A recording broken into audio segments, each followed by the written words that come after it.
As a catfish farmer, you need to understand three things to take care of your catfish. And the first thing you need to know is actually your water. The second thing that you need to know is the seed, which is either fingerlings or juvenile. The third thing you need to know is actually feed. Now, there are so many things you also need to know to take care of your catfish to make sure that they grow massively and you sell them in due time. But the most important thing is, once you are able to take care of these three things I listed, then you should be able to do the rest. So in this video, I'll be telling you on how you can take care of those three. There are major three. Then I'll also explain the rest. And I'll also give out some assignments to you that you take note in the end of this video so that you can practice more in your farm. Alright? Because catfish farming is very dynamic in nature, and the more you see, the more you know, the less you forget. So don't see yourself as if you know it very well. The more you see yourself as if you know it, there's chances that you will fail. So in this video, I will explain more to you on how you can take care of your catfish. The water is one of the most essential things that you need to take note of.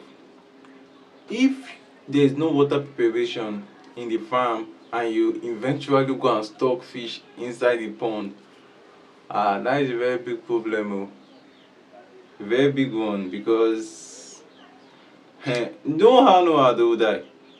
No how they will definitely die. So the best thing you can do for yourself is to make sure that there's water preparation.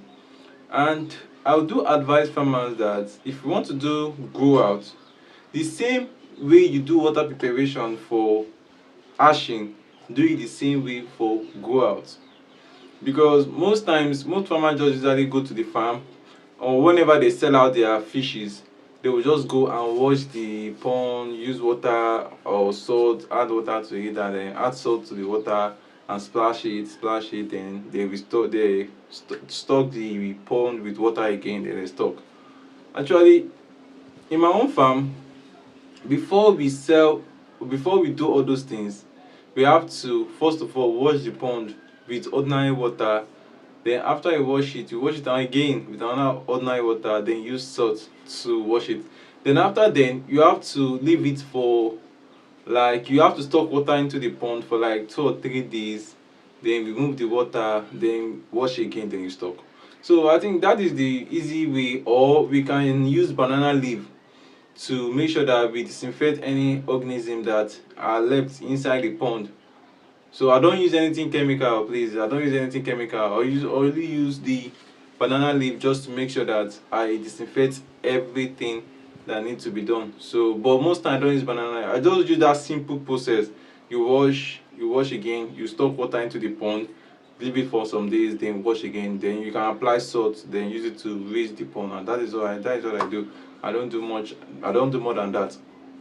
I know you'll be thinking, what about fombatin? That is it what you call it? Yes, you can use it, but for me to recommend, if I should recommend fombatin for you, it should be for ashing pond. And the ashing pond you should use it is for the first time. If you are using the earthen pond for the first time, then you should use that fombatin. For it. But if you have been using the pond consistently, please just use ordinary salt. Alright, so I just remember that, and I also want to tell you in this video. This is an additional thing for the first one, which is water. In aspect of you trying to take care of your catfish, you need to make sure that you check your water pH. And your water pH should be around 0.8.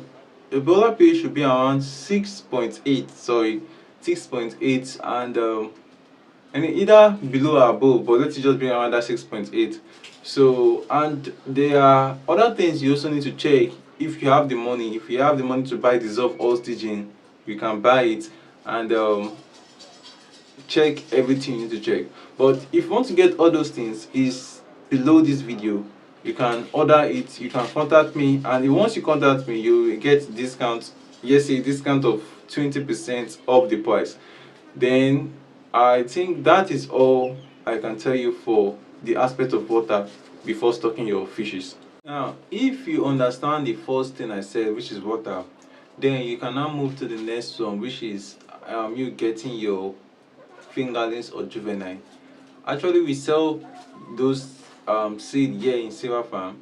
So if you need any of them, you can actually contact me that you need fingerlings or juvenile for your farm.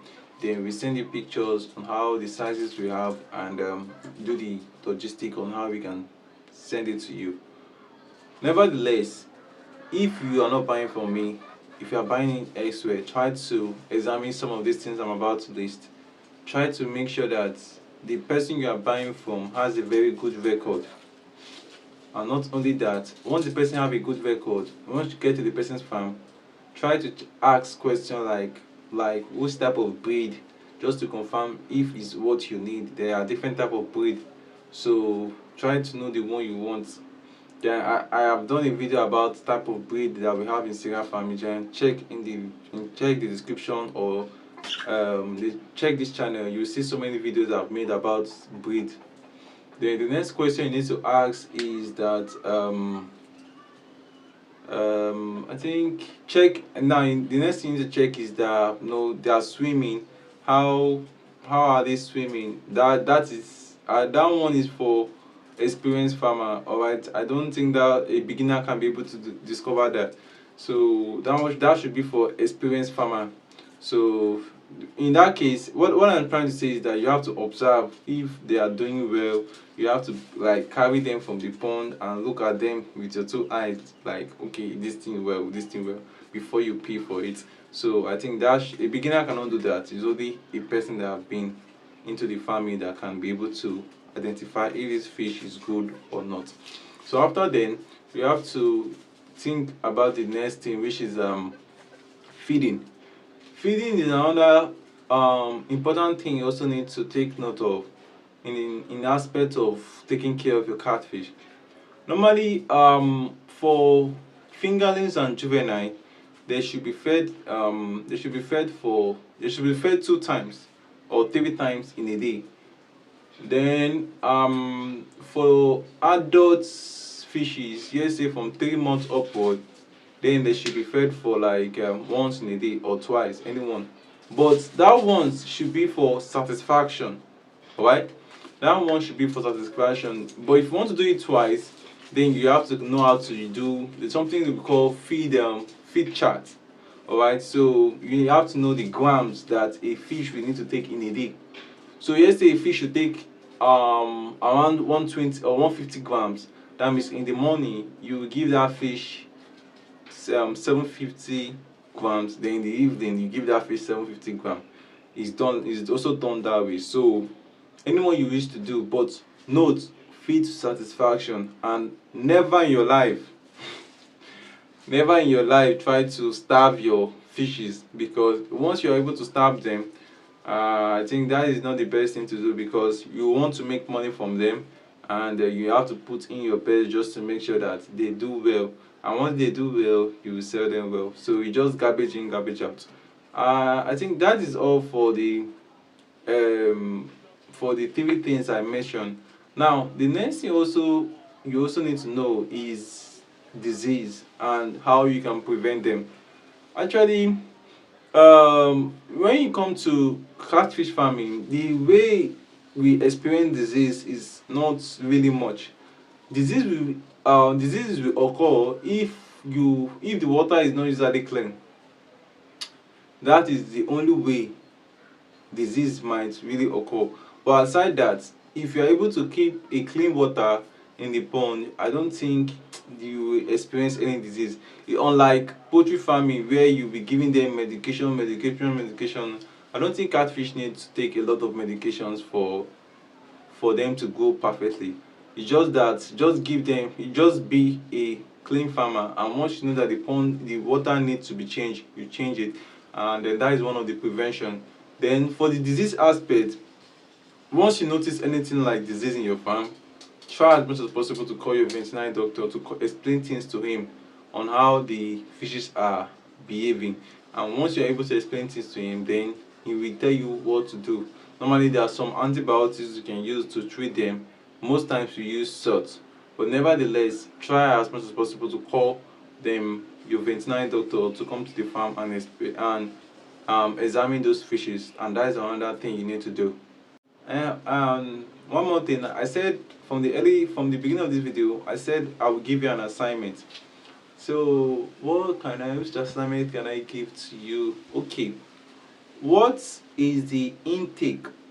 What is the intake of juvenile? What is the gram intake of juvenile in aspect of feed? What is the gram intake of juvenile in the aspect of feed? So if you are able to know the answer, you should drop it in the comment section. Then I will know if you are right or wrong. Let me give you an explanation of the question I asked. What is the gram? Like what is the intake of juvenile? Like what is the quantity of gram they should take in a day? That is the meaning of the question. What is the quantity of feed they should take in a day? So if you are able to answer it, you can drop it in the comment section.